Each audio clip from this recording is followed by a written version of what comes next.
really excited to share kind of a survey of art history here at the Lakeshore in the Saugatuck, centered on the Saugatuck-Douglas area, and also get you to think maybe a little more deeply about what we can learn from art, how it allows us to connect with the past and the vision of artists that have been coming here for over a century.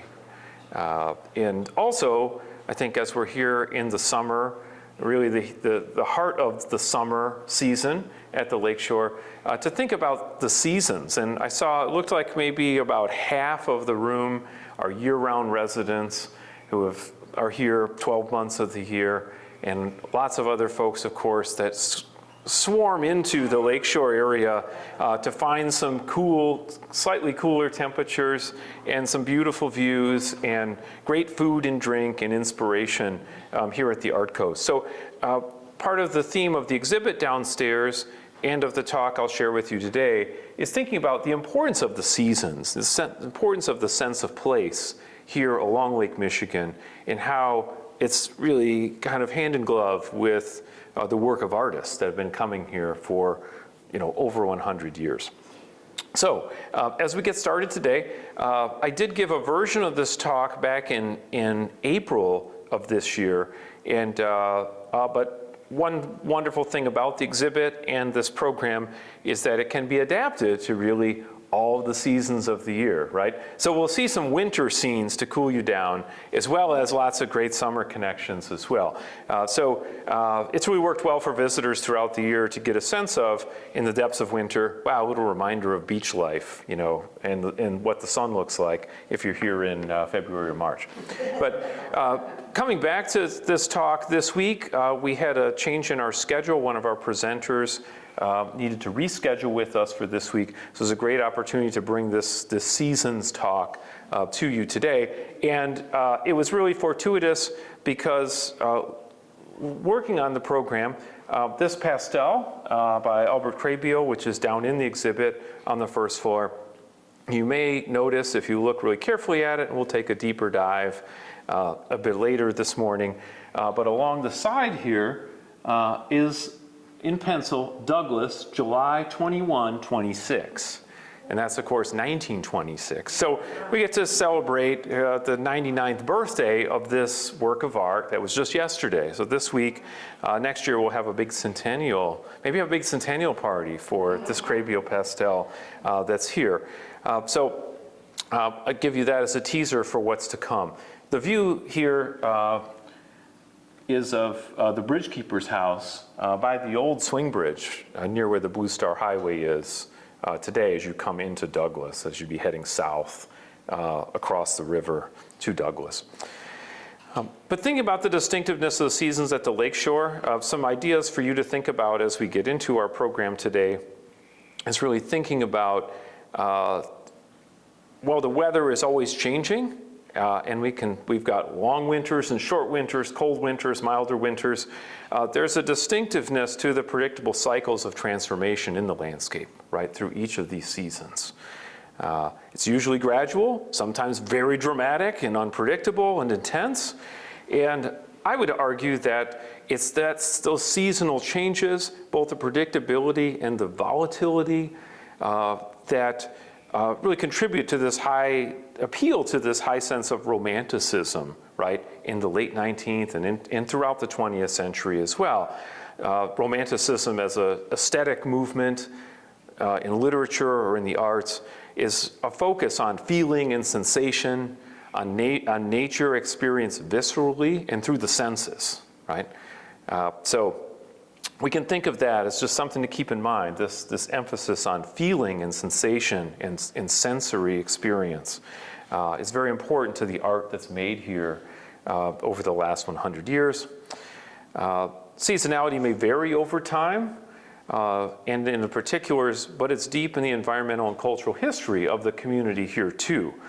And the movement of people in and out of this Lakeshore region, right, follows a pattern that's consistent for thousands of years, right? Anishinaabe people living in this area routinely migrated either further north, up towards the Mackinac Island Straits region, or further south, looking for more temperate winter conditions if they didn't stay right here at the mouth of the Kalamazoo. So we're all part of this big continuum as we think about the arts, and I hope the examples I'll show you today, both in the exhibit downstairs, around us this morning, in this room, and on the presentation will help bring this home. So many of you are familiar with the History Center already. This is our main campus here at the historic Douglas Union School building. We've got 2 acres of gardens, which includes the Jason Quigno 7 Grandfathers sculpture that you see here on the right side of the screen, a recognition of contemporary living Native American arts and culture in our community, and the Century of Progress exhibit, which is open downstairs. Our second site, an older site, is the Municipal Waterworks Pump House building right at the base of Mount Baldhead that you see there. Those steps taking us up to the top of Mount Baldhead and the Saugatuck Gap Filler Radar Annex that you see there at the top. I included this photo from around, I think, April in the seasons of several years back now to give us a sense of just how this view changes. It's so iconic as we think of Saugatuck, the golf ball or radome from the 1950s and 1960s that we see there, the radar station, the stairs, Mount Baldhead itself, and we'll get quite a few views of this over the course of our talk today. But it's a good point of orientation to think about the History Center and the sites that we care for and use to help share our mission to promote local history, inspire learning, but also to think about how this landscape is constantly changing, right? Both within a 12-month cycle, but also over many years. And I'll ask you to just kind of think about that, kind of what are the points of connection and difference, comparison, contrasting these different views over time.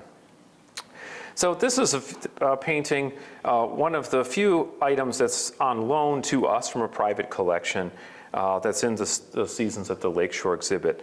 And I included it in the show because it's just such a wonderful painting by a very important artist in the history of this area, Francis Chapin.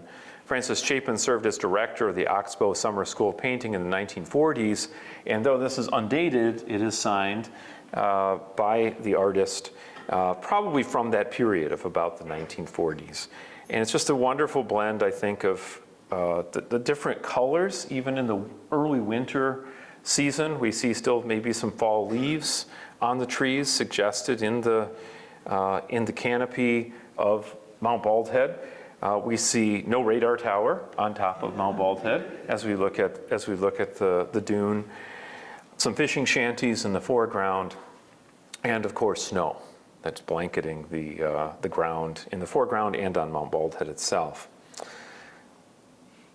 Born in Ohio, Chapin studied at the School of the Art Institute of Chicago from 1922 to 1927 and went on to teach there from 1929 until 1946. He's referred to as the Dean of Chicago painters in this period, this mid kind of pre-World War II, World War II era in Chicago. He was an impressive figure. Some of his students, he lived in Old Town. He had a studio in Old Town, Chicago, where he was well known and was described by a period account at the time as a colorful figure, nearly 6 feet 6 inches tall and thin, usually dressed in tweeds. So we kind of get this sense of him as this towering figure, both in terms of the Dean of Chicago painters, but also as a kind of larger than life personality and figure working there. Part of his legacy here at the Lakeshore, he runs the first printmaking studio, lithography studio at Oxbow when he comes there. And so he brings lithography to the Summer School of Painting, which, as the name implies, oil painting, right? Watercolor, oil painting. But here we see Chapin leading instruction in printmaking at Oxbow. And one of these prints on display in the gallery downstairs, his winter scene, Lake Early Spring is what he titles it. Undated, probably from about that period of the 1930s or 40s. So a very different view of Saugatuck, likely painted, almost certainly painted during the summer season at the Oxbow School. Is this what he describes as is titled Gray River, dated 1939, and unfortunately is not here at the History Center. Maybe in a future exhibit on Francis Chapin. This is actually in the collection of the Pennsylvania Academy of Fine Arts in Philadelphia, which is the kind of the oldest and venerable school of fine arts in the United States, founded back in the early 1800s. So this work was exhibited there and then acquired by PAFA, as it's commonly known.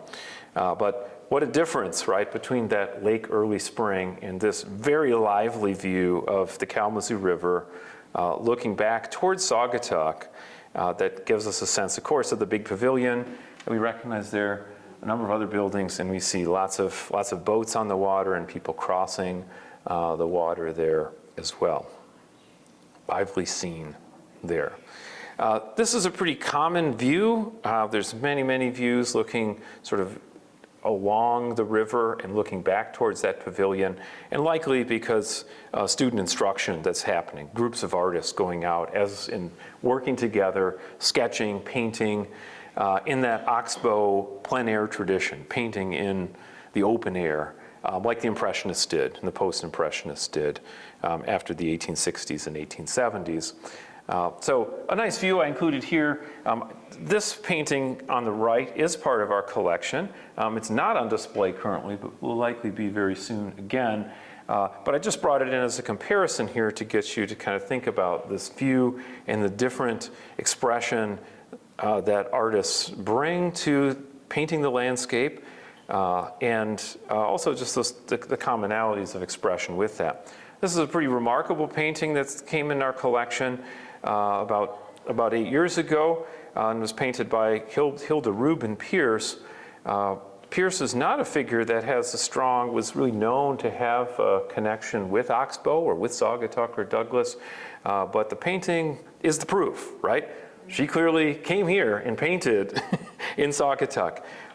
Pierce was born in Vienna and studied in the interwar years before World War II with famous expressionist Austrian painter Oskar Kokoschka, and then was forced to flee Austria with the Anschluss in 1938 with the invasion by Nazi Germany. Eventually went to London and then came to live with relatives in Chicago, where she took classes at Hull House, the Settlement House in Chicago, and at the Art Institute of Chicago. So she went on to have a pretty successful career working as a painter in California and in Chicago, and traveling extensively as well. So I bring this in seasons. It's a great example of kind of summertime at the Lakeshore, but also just the incredible diversity of artists and artists' lives, of people that were drawn here to the Saugatuck area over many years. These are two works that are featured in the exhibit downstairs, and you can look at them side by side like this. The White Church, painted by Jeff Abshear, who is a faculty member at Western Michigan University and the founding director of the Kalamazoo Book Arts Center. But we would get this great view looking up Griffith Street, and we see the White Church in summer, looking pretty contemporary, probably from about the 1990s or early 2000s. And then a view that looks quite different, both in terms of its season and some of the details. This winter scene by the Saugatuck artist Robert Fort. And we see children walking home from school, as the painting is titled, in front of that church before it gained its vinyl siding over top of some of the earlier kind of carpenter details that you see here in the building. There's some discussion ongoing. You may have followed that this building is in fact for sale, is on the real estate market right now. The Methodist Church, the congregation has gone dormant, disbanded, and they are currently selling that building. So lots of discussion in Saugatuck about what will happen with the building, potential uses. It is in the historic district, so it does have some protection and review as part of the Historic District Commission. But a little bit more about Robert Fort, and this is one of these wintry moments. You'll just have to either, if you love winter, you can really just kind of dig into this and embrace it. If you don't, you can walk outside after the talk. There's no snow. It's sunny, it's warm. You can have your shorts and sandals on very comfortably. Robert Fort is an artist that fairly well known, left a big legacy in Saugatuck, but an artist that does not seem to be well known or written about by scholars or by collectors outside of the Lakeshore area. Fort was born in Bloomington, Illinois, and moved to Chicago in 1890. He became a commercial artist and architect.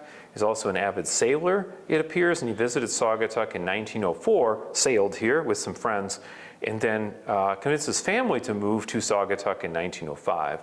And they lived in the Griffith House. His sister married, no, not the Griffith House, the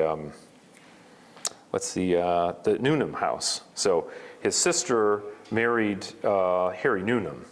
And so they lived in the house, which is, I think, the Suncatcher Bed and Breakfast, if you're familiar with that building. And in fact, that's where he lived, and he had a studio in that building as well. Some of the details of his life are still a bit mysterious. It seems he had eye problems that made it difficult for him to work, but he was still able to work as a painter, as a carpenter, and as a boat builder. And one of his big legacies, if we have any Saugatuck Yacht Club folks with us today, yeah. So he created the design for the papoose, which was one of the kind of first sailboats that they had. First sailboats that they used at the yacht club. Yep. So he was instrumental in designing that and helping build many of those boats at the yacht club. So this view here gives us that look across Griffith Street, heading towards the water, and we can see some recognizable landmarks in this view here. Looking at it, we can see this is the Newnham house that he lived in, that we see here, right in the lower foreground of the painting. In the middle ground, or I guess in the far background, you can see what was the Saugatuck Fruit Exchange, which was built in the 19-teens and then lost around 1999. Another notable detail here, I'll kind of come around to point at it a little bit better.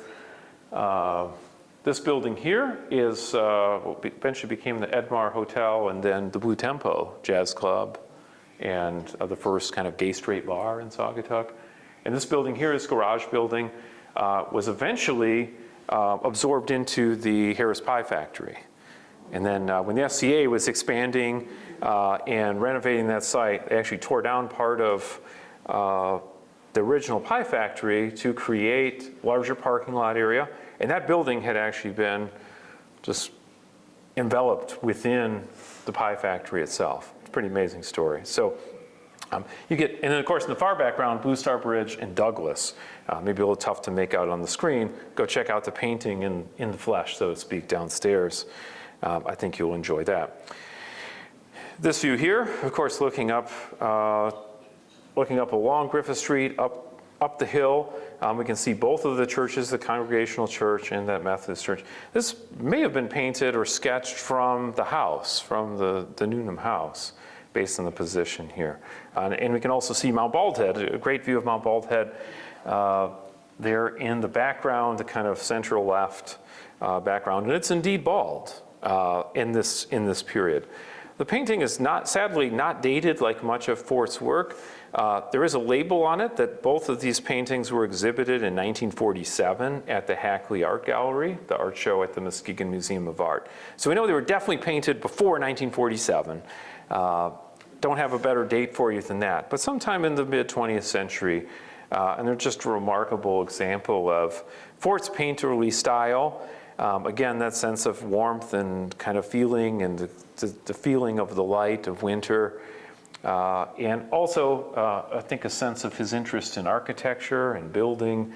I kind of liken him, he's a little bit softer, a little more kind of gentler, romantic Edward Hopper, right? He's kind of thinking about the people and the buildings and the light and spaces, the sense of place here in Saugatuck. Really wonderful artist that's well worth learning more about. So thinking about winter, we can kind of move into fall, and we'll jump around a bit seasonally. But this is a nice contrast I like. If you are down in the exhibit, you can see Robert Fort's painting and sort of walk around the gallery, just a quick turn, and see this detail in the painting October Day on Lake Kalamazoo by Hoerman. And it's almost the opposite view, right? As we look at these two details on the screen right now. The view from Douglas, looking in the lower right, the view from Douglas looking towards downtown Saugatuck, and this view from downtown Saugatuck looking towards Douglas, fall and winter, right? Kind of a fun view here. This is a real treasure of a painting by Hoerman, arguably Saugatuck's most famous artist. Hoerman was born in Germany and was an emigre, came to Chicago, and created this work. Was painted, appears to be dated on the back in pencil, October 26, 1929. And this work then, we know, subsequently ends up at Fruit Growers State Bank and is described in the commercial record in November of 1929 as being on view at the bank, where it remained for more than 90 years in that same location. We were really fortunate that this painting came to the History Center a couple of years ago, courtesy of Huntington Bank, which had purchased, was the most recent purchaser of the bank when the Saugatuck branch closed and they moved all operations to Douglas. We advocated, and I say we in the very literal sense, many community members and History Center members helped petition Huntington Bank that this painting come to the History Center and stay in the community. I'll say more about the painting in just a moment. It really gives us a wonderful sense of, again, that feeling of seasonality. I like to think that this date on the back of the painting was, kind of this reference to, the specific conditions and the specific sense of place that this work was created in. And that was important to Hoerman in some way. The companion piece to this, brought together by the History Center and put together in the exhibit, is this watercolor by Peggy Boyce, Saugatuck Harbor from Douglas, which is also dated, as it turns out, September 6, 1994. This watercolor combines goldenrod flowers in the foreground to create this framing that you can kind of help appreciate this very iconic view looking, again, across Lake Kalamazoo, the Keewatin in place here in 1994, and Mount Baldhead with its ray dome in place that's there. The watercolor, let me bounce back here a second. The watercolor was on display at Marie Muha's Framing for Friends workshop in Douglas for the last 2 decades. And Marie had described the painting as the first painting that Peggy Boyce had done after she retired from her career as an educator, and hence the date, sort of the start of what would have been the start of back to school, I imagine. Instead, she's out painting, right? So kind of a wonderful tribute to her. Marie sadly passed away suddenly in the winter of 2024, and the painting was able to come here, watercolor was able to come here. And it's really a fun kind of comparison of these two very different artists, very different moments, 65 years apart, from September and October of 1994 and 1929, respectively. That's, I think, gives you a strong sense of place. So here's the larger view of that painting, painted in October of 1929, and an approximate comparison of the view today. So we kind of see that view looking across Lake Kalamazoo, and some changes on the landscape, both in Saugatuck, the loss of the big pavilion, the loss of the Saugatuck Fruit Exchange on that landscape, the transformation of bald Mount Baldhead into the tree-covered Mount Baldhead that you see today, and of course the ray dome from the 1960s. This painting is on view in the gallery here, so you can have a look at this after our talk, but this is a more maybe representative example of Hoerman's painting, well known for his dunescapes, as he described them in the from really the 1930s when he arrives here throughout his life. And we get a sense from this newspaper photograph and clipping here, made famous by painting dunes on canvas, of Hoerman in the field here painting on a dune, on a easel and canvas, stretched canvas there. All right, just a couple quick notes about our October Day painting again. I mentioned the newspaper account of this, and I think it's significant to share with you here, thinking about seasons at the Lakeshore, that there were in fact 2 paintings that were on display there, both of which are on display in the show downstairs today. But it's a great example of the kind of importance of art, even in a commercial setting or in a public setting in the 1930s and long after. We don't know the details of how the paintings came to the bank. The Gerber family they're described in this article, describes in this article as the painting on the screen right now was painted from the Gerber estate. And Henry Gerber was the president of the bank and a board member of Fruit Growers State Bank. So he may have had a hand in commissioning the work or of purchasing it and having it brought there. Gerber, however, passes away suddenly at the end of October, which for students of history, you might also think about the close connection between the great stock market crash in October of 1929 and the creation of these works. So quite a remarkable moment in history for 2 paintings to end up at a bank in Saugatuck. This painting, though, on display since 1929 there, this wonderful fall scene. The second painting here, much more kind of abstract and expressionistic in its handling, as a dune scene, which is titled Autumn Symphony, according to the article and presumably the artist, and is painted somewhere described as near the Felt Estate, and pictures the Gibson Dunes that you see here.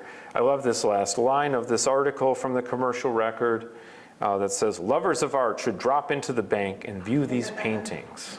Right? So bank, community bank, art gallery, art museum, right, all kind of commingled together in this era. And I think says a lot about the importance of the arts and the shaping of the arts and culture in Saugatuck over a long period of time. For winter lovers, there's more. There's more to enjoy here. This is an intaglio print by Hoerman, undated, but probably from that period from 1930 to 1950, called Christmas Woods. And it's likely captured here in Saugatuck. If anyone recognizes this stone culvert, I'd be interested to know where that might be. There's no location specified, and it's possible that he created this scene from imagination, but it may have a specific location that's unknown to us at this time. He was Hoerman was an avid printmaker, both woodblock print and intaglio etching prints, and likely studied that in Germany before he came to the United States and moved to Chicago. But lots of great examples to see. All right, we'll continue our winter talk for just a couple more examples here. We started our talk today looking at that wonderful pastel we'll come back to in just a moment by Albert Krehbiel. But this is the work he's perhaps best known for are his winter scenes. Right? And this is one example that's downstairs in the gallery, a bird boat builder, oil on canvas painting from dated 1938. Born in Denmark, Iowa, Krehbiel eventually grew up in Newton, Kansas, went to Bethel College, and then on to the Art Institute of Chicago. He went to Paris around 1903 and studied at the Académie Julienne, and then came back home to teach at the Art Institute for almost 40 years. And he also taught at the Armour Institute from 1913 until World War II. He spent a lot of time in Saugatuck, and he began teaching at the School of the Art, at Oxbow Summer School of Painting in 1926, and eventually went on to have his own studio, AK Studio, for his initials, located in Saugatuck proper on Water Street. So I'm going to read from you a little bit of his own writing. You can see here kind of wonderful little sketch from his time in Saugatuck. He kept journals, and this is a sketch of him as an artist kind of at work that you see there in the lower right, and a photo of him from in his 40s in the early, kind of the first quarter of the 20th century. All right, let me find this quote here for you. So Krehbiel was described, one critic described him as best known as the poet-painter of winter, for he liked to paint winter scenes when the snow was falling and mingled with his colors. So this is a quote from a letter that he wrote, which is dated December 28, 1938. And he describes spending his Christmas break from teaching in Saugatuck. So here's the letter. I'll just read it. It's a little long, but it's well worth, I think, enjoying this prose. Came over the last night of school on the midnight bus and started work as soon as I landed. Have gotten my second wind now and can work all day in zero weather and not mind it. Yesterday I worked all day in a blizzard and did 3 canvases. That's some Midwestern work ethic there. That's someone who grew up in Kansas, right? Grew up in Iowa and Kansas. Goes on to say, the next day, when I went down to breakfast before dawn, I thought the trees were going to fall, so strong was the wind. Those of you who have been here in the winter, you know exactly what he's talking about, right? Wind off the lake. A breakfast of wheat cakes and 3 slivers of bacon washed down with 2 cups of coffee would make any dawn seem rosy. The first sketch was the toughest, right out in the open. The 2 larger canvases were easier as I was on the lee side of houses. I drove shingle nails into the weatherboarding and hooked the stretcher over it as an easel wouldn't stand up in the wind. Must have dropped to way below zero last night as the river froze over solid. Pretty nippy this morning. It took a lot of hunting to find a motif that didn't resemble cast iron. So this is painted, we don't know. He's very prolific. He's very active in these breaks that he's working, producing a lot of work in the field, perhaps finishing some of this in the studio. But we get the sense, 1938, that's the same year that he paints this painting is dated as well. So is this one of his scenes from this reference in this letter or this trip? Quite possibly. Carl Bird's boat building shop was located on Francis Street between Butler and Water Streets, and built custom boats. Carl Bird built custom wooden boats until 1968. And the building was raised at that point. All right, finally, some summer relief, right? So this pastel is a really delightful piece. And you think you get a sense of maybe his artistic practice from the letter. This is someone who wants to be out there like a good French-trained post-impressionist and be out looking at the landscape and looking at the colors, the foliage of the buildings, of the sunlight, and trying to capture that. So this is a pastel, likely on handmade paper that he would have prepared before he came out to Douglas. Painted here looking sort of across the river to that bridgekeeper's house. And of course, I think it's just so wonderful that it's dated and that we're all here to kind of enjoy this, right? Exactly this moment in the season as we're talking about it today. I'll show you a little more about it. You can get a sense of, working with pastel it's like a crayon. It's a type of crayon and can be, applied with different degrees of pressure and density. And we can really get a sense of those saturated, intense colors. Again, think about this connection. He goes to Paris in 1903 or so. He's very much immersed in this post-impressionist moment, right? Almost Fauvist moment that's playing out with Monet and Picasso and others working in France at the time. So you get a good sense of the texture of this. Do look at it closely if you get to go have a look at it downstairs.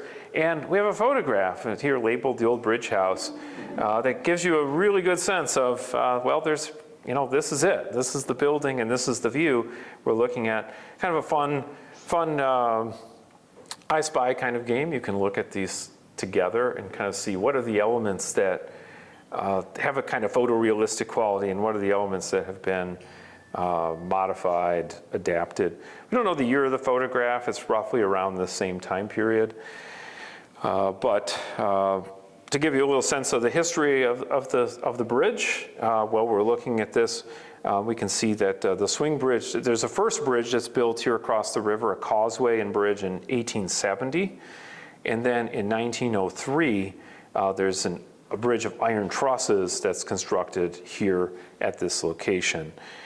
So you get a little more sense of that from a couple of these other views here. It was literally a swing bridge that operated so, Great Lakes traveling steamships could pass beyond the causeway and to Douglas and further up the river. The basket factory located there was a going concern, kind of the big industry in Douglas. Additional sawmills operating there in the late 19th century and early 20th century. The basket factory famously burns in an enormous fire around 1927 and is not rebuilt.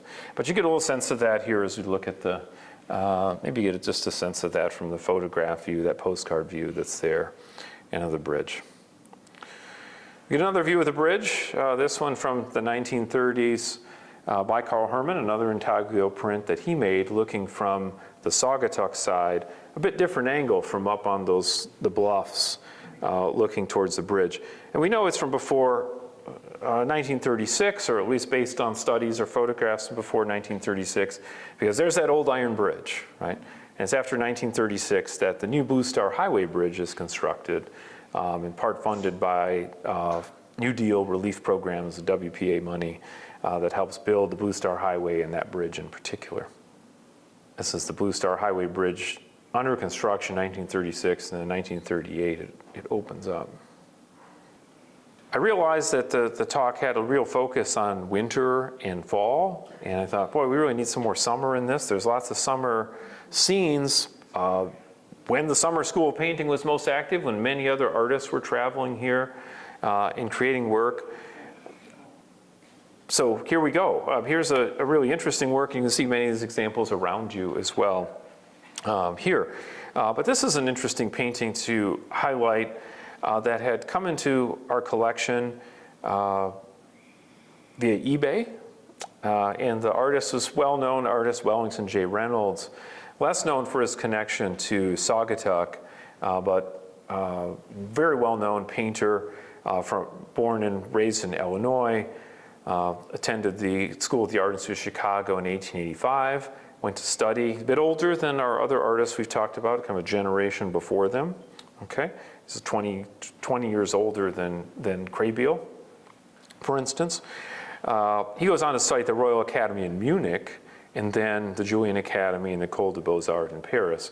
So these are some heavy hitters, right? They're professionally trained artists in the true sense of they've not only studied at the Art Institute of Chicago, but they've done what all artists pretty much aspire to in the 19th century, which is American artists to go to Europe, right? And go study in Paris, right?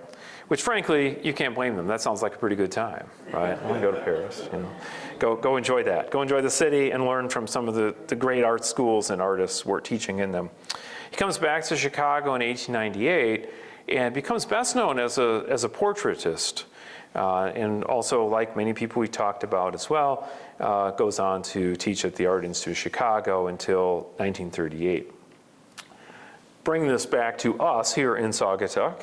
This painting is not specifically identified as Lake Michigan, but I think it's pretty compelling, right, that this looks like sunset on Lake Michigan, which we know, that Lake Michigan, that Michigan side of Lake Michigan is the best coast, right? We get that sunset view. They don't get that in Illinois or Wisconsin, right? So this really looks like a Michigan view. And we know that not only through his Art Institute of Chicago connections, but through his professional connections with Cora Bliss Taylor, that he is in fact teaching here, coming to Saugatuck and teaching in Saugatuck in the 1930s. So this is a program from the Taylor Art School, which was founded by Saugatuck artist Cora Bliss Taylor. She moves here in 1930 from Chicago after a successful career as a painter and student, alum of the School of the Art Institute of Chicago, and opens an art school here. And here, lo and behold, is our guy, Wellington Reynolds, who's teaching at the Taylor Art School in the 1930s. So direct connection, we know he's here, and it's a really wonderful story to be able to piece all of that together. Many of you might know Cora Bliss Taylor from her student or youth art school that she ran after World War II. But she was in fact running a program for adult artists, professional artists that were coming to Saugatuck to paint with her at her studio, not at Oxbow, but at her school on Mason Street, at her home and school on Mason Street in Saugatuck. And you can see some of the classes and rates she had. You could go to the 10-week class for $50, so that seems like a pretty good deal. We won't do that math to convert that to today. But Wellington Reynolds also has a big legacy here with our collection in his work as a portraitist. He paints this portrait of Florence Hunn, which is downstairs on view, painted around 1930, which is featured in the Century of Progress LGBTQ History exhibit. Florence Hunn was a very successful interior designer, as well as an architect who built many homes here in the Saugatuck and Pier Cove area. So great connection between the landscape painting, the summer scene, and the summer painting of Florence Hunn as well. This was exhibited at the Art Institute, according to family accounts. I don't know where it was painted, if it was painted in Chicago or if it was in fact painted out here in Saugatuck. Great research question we'd love to know the answer to. So we made some reference to Cora Bliss Taylor, and there's a fall scene, a fall collage that she made, which I highly recommend you check out and see in person downstairs. But I brought this work in because it, I think, aligns with the time period that she would have been working with Wellington Reynolds at the school in Saugatuck. A photo of Cora Bliss Taylor in the studio, and the still life, which you can see on the wall right there, had been at the house, was part of the house estate, and then was donated here to the History Center. Lots of conservation treatment later. It looks the way it does today. But it's a really great example of her really polished style of this kind of great still life subject.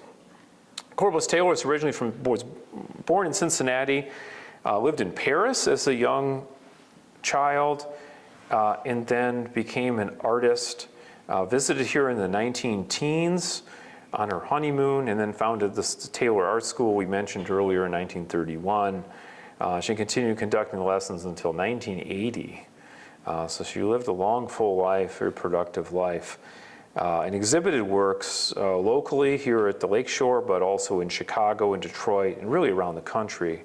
The other legacy that Cora Bliss Taylor has that's worth mentioning for us in 2025, she was instrumental in the creation of the interurban system, which is still operating today. And she was, in fact, the first passenger on the modern interurban bus system when it opened in 1980. So really, really great story in sense of community connection right there. So thinking of Cora Bliss Taylor in summer, this is the watercolor that's on display right behind me. That's created by Jane Van Dis, a member of the Bird family, of the Carl Bird boat building family. And she was also a model for classes at the AK Gallery at Albert Krehbiel's art school in Saugatuck in the 1930s and 1940s. She studied under Cora Bliss Taylor at the Taylor Art School, and also John Polka, who is an alumni of Oxbow and the Ringling School in Sarasota, and had a studio and gallery in Saugatuck. In the 1970s and 80s, she attended art classes at Western Michigan University and enjoyed working in many different fine arts and crafts, as well as having a huge legacy with the Women's Club in Saugatuck, the Art Club, and the History Center as well. So this is a watercolor titled Venetian Nights, and it's signed and dated 1983. And if you're a longtime resident here or visitor of the area, Venetian Festival coming up, right? We're just around the corner for Venetian Festival. And it's, I think, a lovely image that connects us full circle with all of the, much of the work we've looked at of the different seasons, from the winter views of Mount Baldhead across Lake Kalamazoo to the fall views by Hoerman to now this summertime view here. And great sense of this reflection of the fireworks off of the water on Lake Kalamazoo. And I even like the ray dome itself appears to be kind of illuminated this kind of reddish orange color as we look at it there, perhaps reflecting some of those the light of the fireworks off of that dome. It's a great opportunity, I think, to think about the importance of the seasons for artists as they've kind of reflected on these different landscapes, very familiar landscapes as we see, and kind of reimagining them at each of the different seasons and presenting them to us. And also that sense of change over time and continuity that I think we've can really see now at the end of our talk. I think I'll wrap up with one last image, and also as an encouragement to you, reminder to you to come enjoy our spaces in the here and now. This is a painting by Anne Corlett, who is, of course, an active artist in our community. She earned a BFA from the University of Wisconsin and then went on to the School of the Art Institute of Chicago, and additional training at the Royal Academy of Art in London, Kalamazoo Institute of Art, and Oxbow.